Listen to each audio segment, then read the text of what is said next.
నమస్కారం ఘంటారావానికి స్వాగతం. ముందుగా ప్రధాన అంశాలు.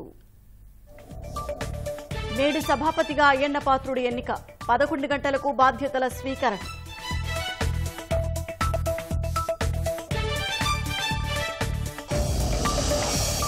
స్పీకర్ ఎన్నిక ప్రక్రియకు దూరంగా వైకాపా. సభా సాంప్రదాయంలోనూ జగన్ రివర్స్ అడుగులు.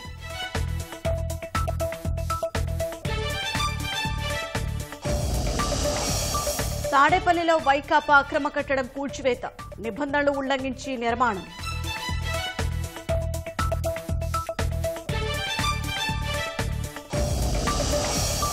తక్కువ వ్యయంతో పూర్తయ్యే ప్రాజెక్టులకు ప్రాధాన్యం. సరైన వ్యూహంతోనే జలయజ్ఞం ఫలాలనే అభిప్రాయం.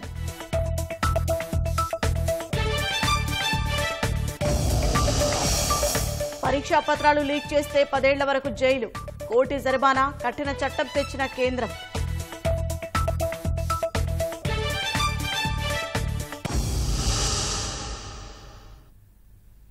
శాసనసభాపతిగా ఏకగ్రీవంగా ఎన్నికైన చింతకాల అయ్యన్న పాత్రుడు నేడు బాధ్యతలు స్వీకరిస్తారు.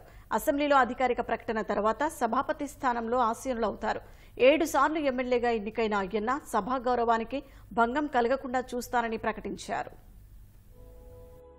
ఆంధ్రప్రదేశ్ 16వ శాసనసభ సమావేశాల్లో రెండో రోజైన ఇవాళ స్పీకర్ ఎన్నిక ప్రక్రియ జరగనుంది. ఉదయం 10:30 గంటలకు సభ సమావేశం కాగానే తొలి రోజు మిగిలిపోయిన సభ్యుల ప్రమాణ స్వీకారం ఉంటుంది. ఆచంట ఎమ్మెల్యే పితాని సత్యనారాయణ, వినుకొండ ఎమ్మెల్యే జీవి ఆంజనేయులు, కాకినాడ ఎమ్మెల్యే ప్రమాణం చేస్తారు.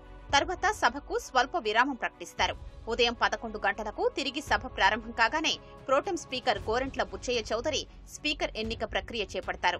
స్పీకర్ పదవికి చింతకాయల అయ్యన్న పాత్రుడు ఒక్కరే నామినేషన్ వేయడంతో ఆయన ఎన్నిక లాంఛనం కానుంది.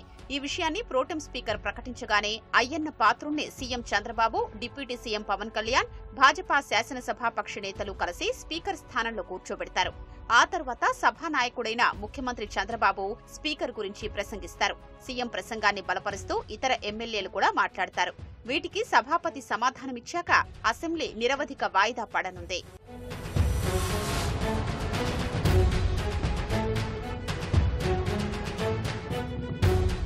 అనకాపల్లి జిల్లా నర్సీపట్నం అసెంబ్లీ నియోజకవర్గ ఎమ్మెల్యేగా ప్రాతినిధ్యం వహిస్తున్న అయ్యన్న పాత్రుడికి 4 దశాబ్దాలకు పైగా రాజకీయ అనుభవం ఉంది. 1983లో తెలుగుదేశం ఆవిర్భావంతో రాజకీయాల్లోకి ప్రవేశించిన ఆయన ఒకసారి ఎంపీగా కూడా పనిచేశారు. ఇప్పటి వరకు 5 ప్రభుత్వాల్లో సాంకేతిక విద్య, క్రీడలు, రహదారులు, భవనాలు, అటవీ, పంచాయతీరాజ్ శాఖల మంత్రిగా పనిచేసిన అనుభవమూ ఉంది. 1983 నుంచి ఇప్పటి వరకు దాదాపు 10 సార్లు అసెంబ్లీ ఎన్నికల్లో పోటీ చేసి 7 సార్లు గెలుపొందారు. వచ్చే ఎన్నికల్లో పోటీ చేయబోనని ప్రకటించిన అయ్యన్న చట్టసభలో చివరిసారి సభాధ్యక్ష పదవి దక్కడం అదృష్టమన్నారు. సభా గౌరవానికి భంగం కలగకుండా చూస్తానన్నారు. మరోవైపు స్పీకర్ ఎన్నిక ప్రక్రియలో పాలుపంచుకోరాదని వైకాపా నిర్ణయించడం విమర్శలకు తావిస్తోంది. స్పీకర్ను అన్ని పార్టీలు కలిసి సభాధ్యక్ష స్థానంలో కూర్చోబెట్టడం ఆనవాయితీగా వస్తుండగా ఇవాళ సభకు దూరంగా ఉండాలని జగన్ రివర్స్ సంప్రదాయానికి తెరతీశారు. ఇంతకీ జగన్ ఎందుకిలా చేస్తున్నారు? ఓటమి బాధ నుంచి బయటపడలేకపోతున్నారా? ప్రజా తీర్పును జీర్ణించుకోలేకపోతున్నారా? వైఎస్ జగన్మోహన్ రెడ్డి అనే నేను సభా నియమాలకు కట్టుబడి ఉంటానని, వాటిని అనుసరిస్తానని, సభా మర్యాదలను పాటిస్తానని, సాంప్రదాయాలను గౌరవిస్తానని దైవసాక్షిగా ప్రమాణం చేస్తున్నాను. అసెంబ్లీలో ఇలా చేసిన ప్రమాణానికి జగన్ విలువ ఇవ్వడం లేదు. సభా సంప్రదాయాలు పాటిస్తానని దైవసాక్షిగా ప్రమాణం చేసిన జగన్ స్పీకర్ ఎన్నిక విషయంలో ఆనవాయితీకి మంగళం పలికారు. స్పీకర్ బాధ్యతల స్వీకార కార్యక్రమంలో అన్ని రాజకీయ పార్టీలు పాల్గొనడం సభా సంప్రదాయం. అసెంబ్లీలో ప్రాతినిధ్యం ఉన్న అన్ని పార్టీల నుంచి ఒక్కో సభ్యుడు వచ్చి స్పీకర్గా ఎన్నికైన వ్యక్తిని సభాధ్యక్ష స్థానంలో కూర్చోబెడతారు. పార్టీ తరపున అభినందనలు తెలుపుతారు. 2019లో 23 స్థానాలకు పడిపోయిన చంద్రబాబు కూడా అప్పటి స్పీకర్ తమ్మినేని ఎన్నిక సమయంలోనూ అదే ఆనవాయితీని కొనసాగించారు. పార్టీ తరపున అచ్చెన్నాయుణ్ణి సభాధ్యక్ష స్థానం వద్దకు పంపారు. ఆ తర్వాత చంద్రబాబు శుభాకాంక్షలు తెలిపారు. కానీ జగన్ మాత్రం ఇప్పుడు తాను రాకపోవడమే కాదు, వైకాపా ఎమ్మెల్యేలందరినీ ఇవాళ అసెంబ్లీకి దూరంగా ఉండాలని ఆదేశించారు.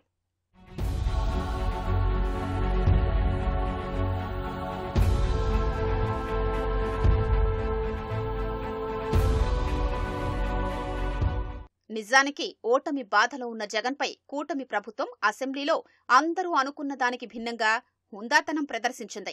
శాసనసభ కొలువుదీరిన మొదటి రోజే వైకాపా సభ్యుల గౌరవానికి భంగం కలిగించొద్దని కూటమి సభ్యులకు సీఎం చంద్రబాబు సూచించారు. ప్రతిపక్ష హోదా లేకపోయినా, జగన్ వాహనానికి నిబంధనల ప్రకారం అనుమతి లేకపోయినా జగన్ వాహన శ్రేణిని అసెంబ్లీ ప్రాంగణం ప్రధాన పోర్టికో వరకు అనుమతించారు. పైగా వైకాపా సభ్యుల విజ్ఞప్తి మేరకు మంత్రుల తరువాత జగన్ ప్రమాణ స్వీకారానికి కూడా చంద్రబాబు అంగీకరించారు. చంద్రబాబు ఇంతగా పెద్ద మనసు చాటినా జగన్ ఇంకా పరిణితి ప్రదర్శించలేకపోతున్నారు.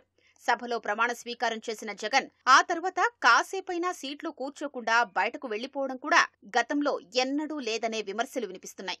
ఇప్పుడు స్పీకర్ బాధ్యతల స్వీకారాన్ని బహిష్కరించి జగన్ మరిన్ని విమర్శలు మూటగట్టుకుంటున్నారు.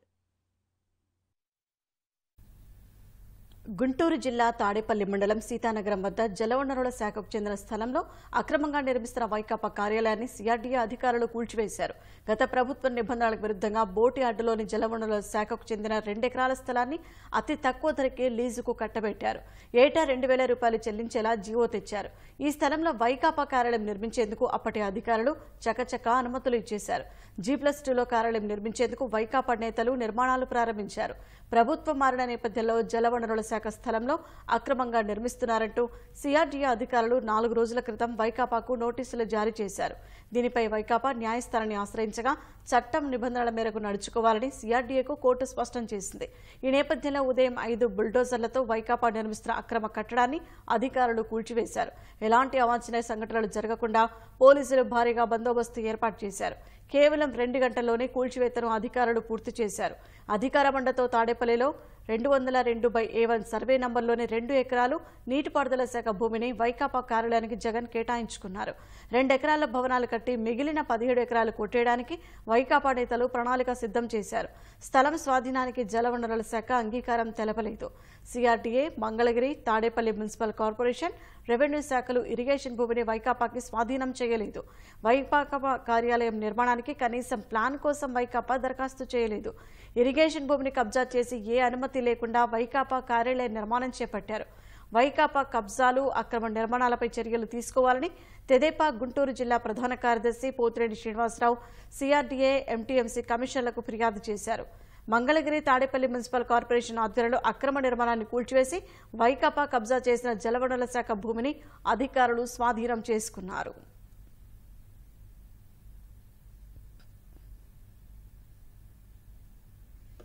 జగన్ ప్రభుత్వ పెద్దలు, వైకాపా ముఖ్య నాయకులు సూత్రధారులుగా కొనసాగించిన మద్యం కుంభకోణంలో కీలక పాత్రధారిగా అభియోగాలు ఎదుర్కొంటున్న రాష్ట్ర బెవరేజెస్ కార్పొరేషన్ మాజీ ఎండీ వాసుదేవరెడ్డికి సిఐడి ఉచ్చు బిగుస్తోంది. గుంటూరు జిల్లా కుంచనపల్లిలోని ఆయన విల్లాలో శుక్రవారం ఉదయం నుంచి రాత్రి వరకు సిఐడి బృందాలు విస్తృత తనిఖీలు చేశాయి. కీలక పత్రాలు స్వాధీనం చేసుకున్నాయి. హైదరాబాద్లోని విల్లాలో సిఐడి బృందాలు గతంలోనే తనిఖీలు నిర్వహించాయి. ఏపీఎస్బీసీఎల్ ప్రధాన కార్యాలయం నుంచి దస్త్రాలు, కంప్యూటర్ పరికరాలు, ఇతర పత్రాలను వాసుదేవరెడ్డి చోరీ చేశారనే ఫిర్యాదుపై ఆధారాల ధ్వంసం, చోరీ, నేరపూరిత కుట్ర అభియోగాలతో ఈ నెల 6న కేసు నమోదైంది. అందులో భాగంగా ఈ సోదాలు జరుగుతున్నాయి. వర్షాకాలంలో సీజనల్ వ్యాధులు ప్రబలకుండా తీసుకోవాల్సిన చర్యలపై ప్రభుత్వం దృష్టి పెట్టింది.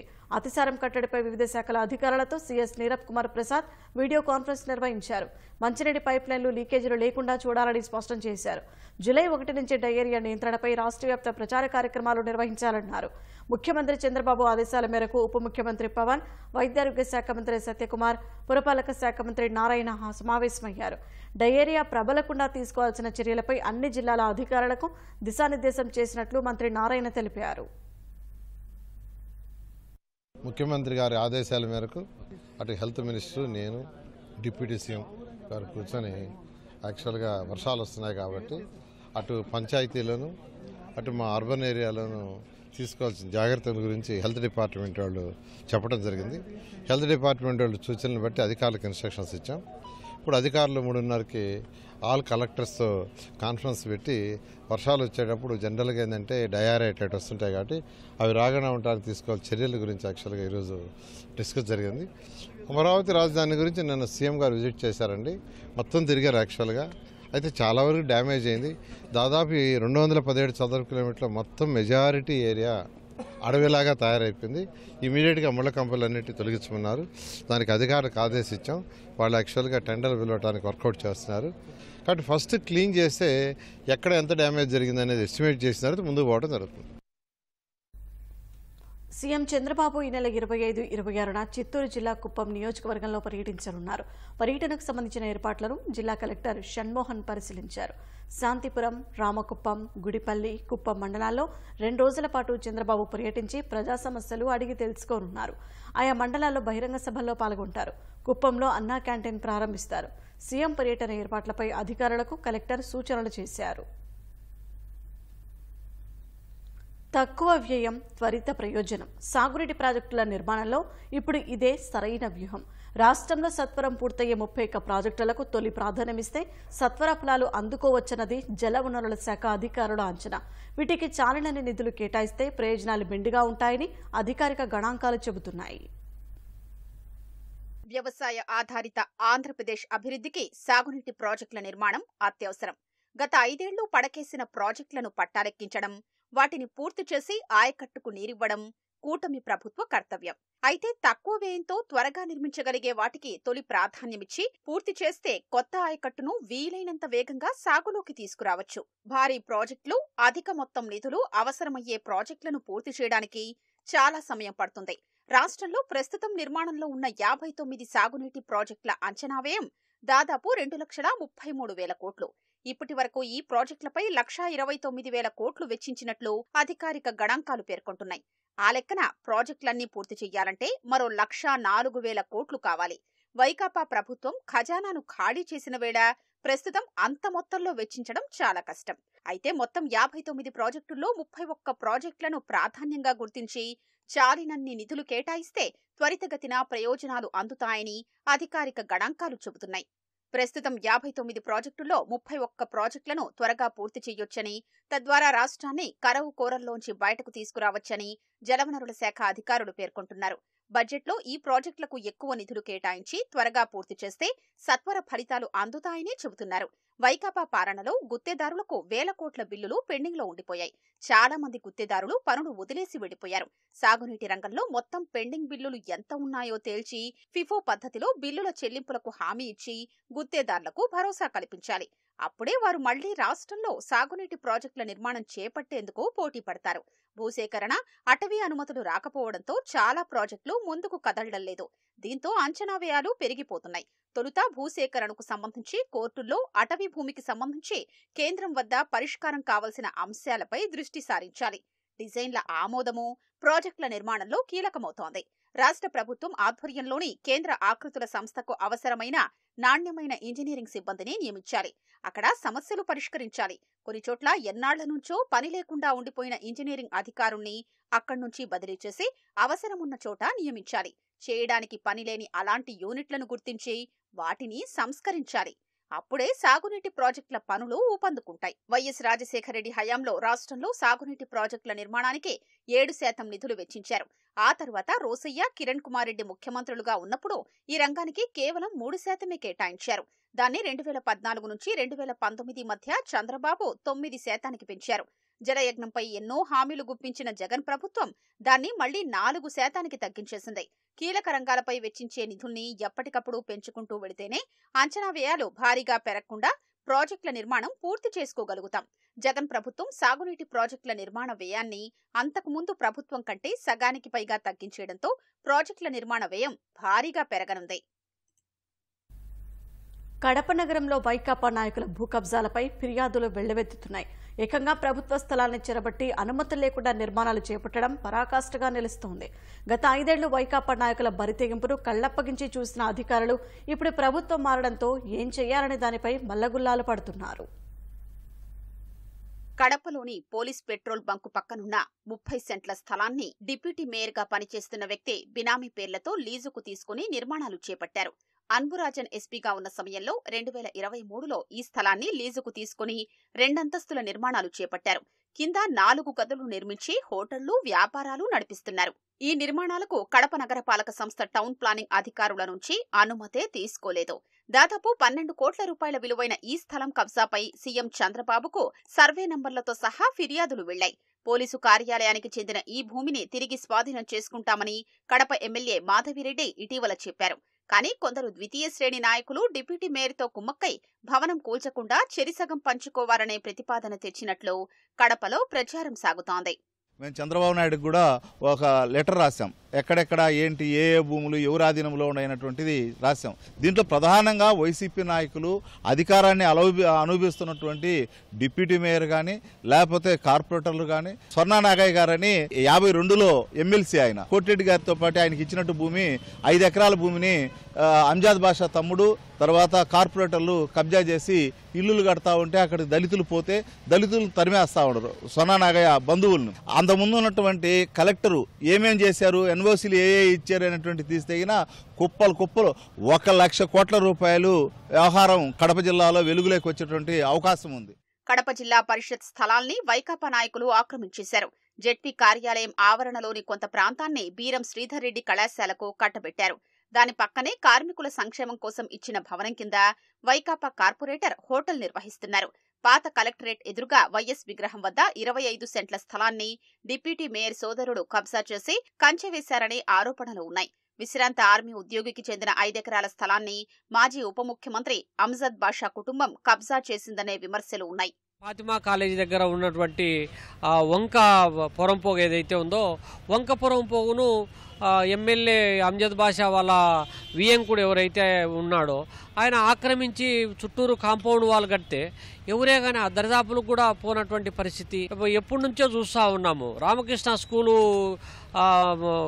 గ్రౌండ్ స్థలంలో అక్కడ ఉన్నటువంటి దర్గా స్థలం అని చెప్పి ఎప్పటి నుంచో ఉండేటువంటిది. అక్కడ దర్గాకు లేకుండా ఇట గ్రౌండ్కు లేకుండా కొంతమంది వ్యక్తుల ప్రయోజనాల కోసం దాన్ని రాత్రికి రాత్రి చుట్టూరు కాంపౌండ్ వాల్ కట్టి దాన్ని ఆక్రమించుకొని ఎవరైతే ప్రశ్నించారో ఎవరైతే అడ్డుకున్నారో వాళ్ళందరిపైన కూడా కేసులు పెట్టడం అనేటువంటి ఘటనలు కావచ్చు. వైకాపా నాయకుల భూ కబ్జాలకు కడపలో 2 నెలల క్రితం వరకు పనిచేసిన తహసీల్దార్ శివరామిరెడ్డి సహకరించారని, వాటన్నింటికీ ఆయన్నే బాధ్యుల్ని చెయ్యాలని ప్రజా సంఘాలు డిమాండ్ చేస్తున్నాయి. బాపట్ల జిల్లాలో అత్యాచారం, హత్య గురైన యువతి కుటుంబానికి అండగా ఉంటామని హోంమంత్రి అనిత, ఎమ్మెల్యే కొండయ్య అన్నారు. బాధిత కుటుంబాన్ని పరామర్శించారు. ముఖ్యమంత్రి చంద్రబాబు ఆదేశాల మేరకు బాధిత కుటుంబానికి 10 లక్షల రూపాయల చెక్కును ఎమ్మెల్యే కొండయ్య అందజేశారు. బాధిత కుటుంబ సభ్యులతో మాట్లాడిన హోంమంత్రి అనిత ధైర్యం చెప్పారు. పార్టీ పరంగా, ప్రభుత్వ పరంగా అండగా ఉంటామని భరోసా ఇచ్చారు. పోలీసు అధికారులతో కలిసి సంఘటనా స్థలాన్ని పరిశీలించారు. 48 గంటల్లో నిందితులను పట్టుకుంటామన్నారు. దేశంలో పేపర్ లీకేజీ వివాదం ముదురుతున్న నేపథ్యంలో పరీక్షలో జరిగే అక్రమాలను అరికట్టేందుకు కేంద్రం కఠిన చట్టాన్ని అమల్లోకి తీసుకొచ్చింది. Public examinations prevention of unfair means bill 2024 చట్టాన్ని అమల్లోకి తెచ్చింది. ఇది శుక్రవారం నుంచి అమల్లోకి వస్తున్నట్లు గెజెట్ నోటిఫికేషన్ విడుదల చేసింది. ఈ చట్టం ప్రకారం ఎవరైనా చట్టవిరుద్ధంగా పరీక్షా పేపర్లను అందుకున్నా, ప్రశ్నలు జవాబులను లీక్ చేసినా, పరీక్ష రాసే వారికి అనుచితంగా సాయం చేసినా, కంప్యూటర్ నెట్వర్క్ను ట్యాంపరింగ్ చేసినా, నకిలీ పరీక్షలు నిర్వహించినా, నకిలీ ప్రవేశ పరీక్ష కార్డులు జారీ చేసినా నేరంగా పరిగణిస్తారు. కారకులకు 5 నుంచి 10 ఏళ్ల వరకు జైలు శిక్ష, ₹1,00,00,000 వరకు జరిమానా విధించడానికి వీలుంది. ఇందులో భాగస్వాములు వ్యవస్థీకృత నేరానికి పాల్పడినట్లు రుజువైతే వారి ఆస్తులు జప్తు చేస్తారు. పరీక్ష నిర్వహణకైన ఖర్చును వసూలు చేస్తారు. ఇక నుంచి పేపర్ లీకేజీ కేసులను ఈ చట్టం కింద నమోదు చేస్తారు. ఈ ఏడాది ఫిబ్రవరిలో చట్టం చేసిన ఎన్నికల కారణంగా అమలు తేదీని ప్రకటించలేదు. తాజా పరిణామాల నేపథ్యంలో ఈ చట్టాన్ని అమల్లోకి తెస్తూ కేంద్ర సిబ్బంది వ్యవహారాల శాఖ నోటిఫికేషన్ జారీ చేసింది.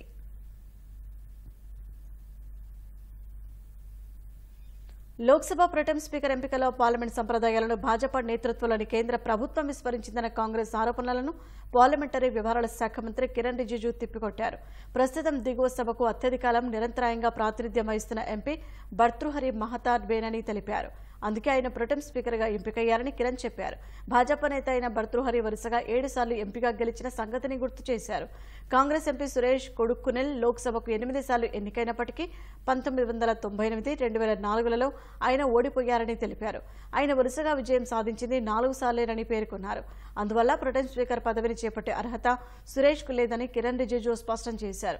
17వ లోక్సభలో అత్యధిక సార్లు ఎన్నికైన ఎంపీగా మేనకా గాంధీ ఉన్నప్పటికీ వరుసగా అత్యధిక సార్లు ఎన్నికైన వీరేంద్ర కుమార్నే ప్రొటెం స్పీకర్గా ఎంపిక చేసిన సంగతిని గుర్తు చేశారు. సభా సంప్రదాయాలను విస్మరించిన చరిత్ర కాంగ్రెస్దేనని కిరణ్ రిజిజు విమర్శించారు.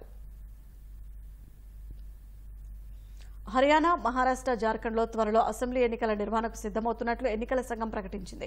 వీటితో పాటు కేంద్రపాలిత ప్రాంతమైన జమ్మూ కశ్మీర్లోనూ శాసనసభకు ఎన్నికలు జరపనున్నట్లు తెలిపింది.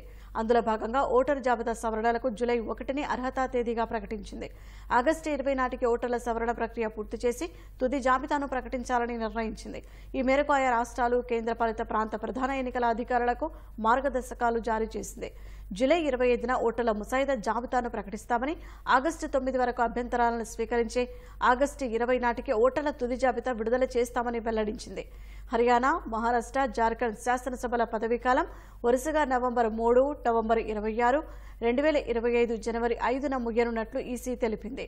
ఈ నేపథ్యంలో ఆయా అసెంబ్లీల పదవీకాలం ముగియకముందే ఎన్నికలు నిర్వహించాల్సి ఉంటుందని పేర్కొంది. వీటితో పాటు నియోజకవర్గాల పునర్విభజన అనంతరం జమ్మూ కశ్మీర్ శాసనసభకు తొలిసారిగా ఎన్నికలు జరపనున్నట్లు తెలిపింది.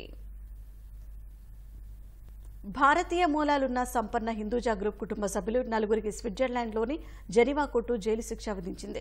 ఇంటి పని వారికి తక్కువ వేతనాలు ఇవ్వడంతో పాటు వేధింపులకు గురిచేశారనే ఆరోపణలపై విచారణ జరిపిన న్యాయస్థానం తీర్పు వెలువరించింది. మానవ అక్రమ రవాణాకు పాల్పడుతున్నారని తీవ్రమైన నేరారోపణలను తోసిపుచ్చింది. 4 నుంచి 4.5 ఏళ్ల పాటు జైలు శిక్ష పడిన వారిలో ప్రకాష్ హిందూజా, ఆయన భార్య కమల్, కుమారుడు అజయ్, కోడలు నమ్రత ఉన్నారు. నిరక్షరాస్యులైన భారతీయులను తీసుకొచ్చి జెనీవాలోని తమ విలాసవంతమైన విల్లాల్లో సేవకులుగా నియమించుకున్నారని, వారి పాస్పోర్టులను ప్రకాష్ హిందూజా కుటుంబం తీసేసుకుందని ప్రాసిక్యూషన్ ఆరోపించింది. వేతనాలను స్విస్ కరెన్సీలో కాకుండా రూపాయల్లో చెల్లిస్తున్నారని, అది కూడా సేవకుల చేతికి ఇవ్వకుండా భారత్లోని వారి బ్యాంకు ఖాతాల్లో జమ చేస్తున్నారని తెలిపింది. రోజుకు 18 గంటలకు పైగా పనిచేయించుకోవడం, తగు విశ్రాంత సమయాన్ని ఇవ్వకపోవడం, విల్లాన్ని వదిలి వెళ్లటానికి అనుమతించకపోవడం వంటి నేరారోపణలు మోపింది. తీర్పు సమయంలో 4 కోర్టులో లేరు. వారి మేనేజర్ హాజరయ్యారు. అతనికి 18 నెలలు జైలు శిక్ష విధించినప్పటికీ అమలు చేయకుండా నిలిపివేసింది. ఈ తీర్పును ఉన్నత న్యాయస్థానంలో సవాల్ చేస్తామని ప్రకాష్ హిందూజా తరపు న్యాయవాది తెలిపారు. హజ్ యాత్రలో 98 మంది భారతీయులు ప్రాణాలు కోల్పోయినట్లు విదేశీ వ్యవహారాల మంత్రిత్వ శాఖ ప్రకటించింది. ఈ ఏడాదిలో ఇప్పటి వరకు 170,000 మంది భారతీయులు మక్కాను సందర్శించినట్లు తెలిపిన విదేశీ వ్యవహారాల శాఖ ప్రతినిధి రణధీర్ జైస్వాల్ హజ్ యాత్ర మే 9 నుంచి జూలై 22 వరకు జరగనున్నట్లు చెప్పారు. ఈ ఏడాది హజ్ యాత్రలో పాల్గొన్న భారతీయుల్లో ఇప్పటి వరకు 98 మంది మరణించినట్లు చెప్పిన ఆయన, వీరంతా వృద్ధాప్యం, అనారోగ్యం, రోడ్డు ప్రమాదాల వల్ల మృత్యువాత పడినట్లు వెల్లడించారు. 2023లో హజ్ యాత్ర సందర్భంగా 187 మంది భారతీయులు మృతి చెందినట్లు గుర్తు చేశారు.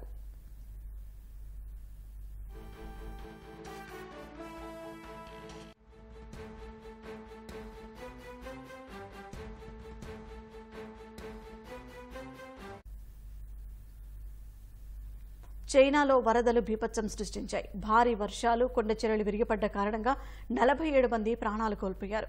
అనేక చెట్లు నేలకూలాయి, ఇళ్లు ధ్వంసమయ్యాయి, రహదారులు కొట్టుకుపోయాయి.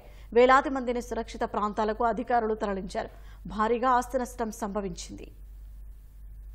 చైనాలోని గ్వాంగ్డాంగ్ ప్రావిన్స్ గతంలో ఎన్నడూ లేని విధంగా వరదలను చవిచూసింది. భారీ వర్షాల కారణంగా సంభవించిన వరదలు, కొండ చర్యలు విరిగిపడిన ఘటనల కారణంగా 47 మంది ప్రాణాలు కోల్పోయారు. మేషియన్ జిల్లాలోని మీజౌ నగరం సమీపంలో ఓ గ్రామం పూర్తిగా నీట మునిగింది. ఇక్కడ ప్రజలను ముందస్తుగా సురక్షిత ప్రాంతాలకు తరలించారు. మేషియన్ జిల్లాలో 4, జావోలింగ్ కౌంటీలో 5 ప్రాణాలు కోల్పోయారు. పింగ్యువాన్ కౌంటీలో 38 మంది మరణించారు. భారీ వర్షాల కారణంగా అనేక చెట్లు నేలకూలాయి, ఇళ్లు ధ్వంసమయ్యాయి, రహదారులు పూర్తిగా కొట్టుకుపోయాయి. జావోలింగ్ కౌంటీలో $502 మిలియన్, మేషియన్ జిల్లాలో $1.06 బిలియన్ నష్టం వాటిల్లినట్లు అధికారులు అంచనా వేస్తున్నారు.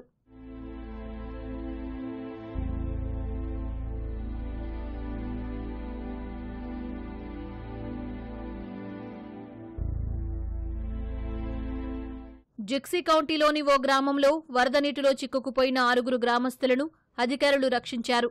కూరగాయల కోసం పర్వతాలపైకి వెళ్లిన ఓ గ్రామస్తుడు వంతెన మునగడంతో అక్కడే చిక్కుకుపోయాడు. అతణ్ణి కూడా సహాయక సిబ్బంది కాపాడారు. హువాంగ్డన్ సిటీలో కుంభవృష్టి కారణంగా 2110 మందిని సురక్షిత ప్రాంతాలకు తరలించారు. దక్షిణ చైనాలో ఉన్న పలు రాష్ట్రాలకు, ఉత్తర భాగంలో ఉన్న కొన్ని ప్రాంతాలకు రానున్న 24 గంటల్లో భారీ వర్షాల ముప్పు ఉందని చైనా వాతావరణ విభాగం హెచ్చరించింది. మధ్య చైనాలోని హెనాన్, అన్హుయి ప్రావిన్సులు, అలాగే కోస్తాలోని జియాంగ్సు ప్రావిన్స్, దక్షిణ ప్రావిన్స్ గుయిజౌలో వడగళ్లు, ఉరుములతో కూడిన భారీ వర్షాలు కురిసే అవకాశం ఉందని అంచనా వేస్తున్నారు. హెనాన్, అన్హుయ్, హుబే ప్రావిన్సుల్లో 5 నుంచి 8 సెంటీమీటర్ల వర్షపాతం నమోదయ్యే అవకాశం ఉందని చైనాలోని జాతీయ వాతావరణ కేంద్రం తెలిపింది.